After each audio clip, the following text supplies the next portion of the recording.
Vous voyez cet effet d'apparition de texte ultra propre que l'on retrouve dans les pubs Apple? Chaque mot apparaît avec un petit décalage, c'est super fluide, super classe, bref, j'adore. Étant donné que je suis sur Final Cut Pro, je n'ai trouvé aucun template et aucun tutoriel qui expliquait comment reproduire cet effet. J'ai finalement réussi à le faire dans Apple Motion. Je tiens à préciser que je suis pas du tout motion designer et que j'apprends en même temps que vous sur YouTube.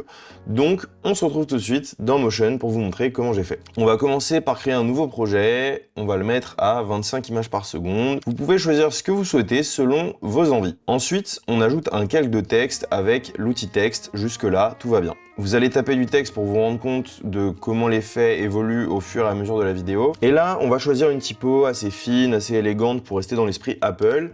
Et du coup, je vais choisir du Helvetica Neue. Maintenant, on va animer cette phrase mot par mot. Pour ce faire, on va commencer par aller dans les comportements, puis aller dans texte basique et ajouter l'animation slide in. On va aller ensuite dans format, ajouter une position et sur l'axe Y, on va mettre -50. Ce paramètre, il fait simplement que le texte commence 50 pixels en dessous de sa position finale. Ensuite, toujours dans format, on va ajouter un format opacité qu'on va mettre à 0%. Ça va faire en sorte que le texte va apparaître sous forme de fondu d'une opacité de 0 à 100%. Ensuite, pour que les mots apparaissent un par un, on va aller dans commande, puis on va sélectionner mots. Vous avez aussi la possibilité d'utiliser les caractères, les lignes, enfin il y a plusieurs options qui vont faire différentes animations. Nous en l'occurrence ici, ce qu'on veut, c'est que ça apparaisse mot par mot, donc on choisit mot. On va modifier la vitesse en personnalisé, puis on va aller dans l'éditeur de keyframe et modifier la courbe en courbe de Bézier pour atténuer la vitesse d'apparition et de disparition du texte. Pour avoir un peu cet effet glowy autour du texte, on va ajouter un filtre et dans ce cas, on va aller dans filtre,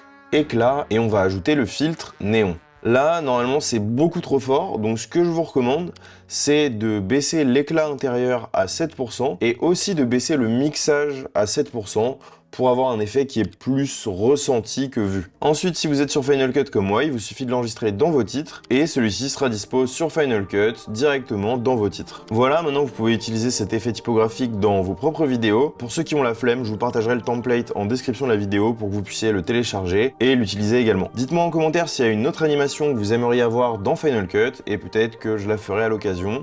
C'était Eli, ciao!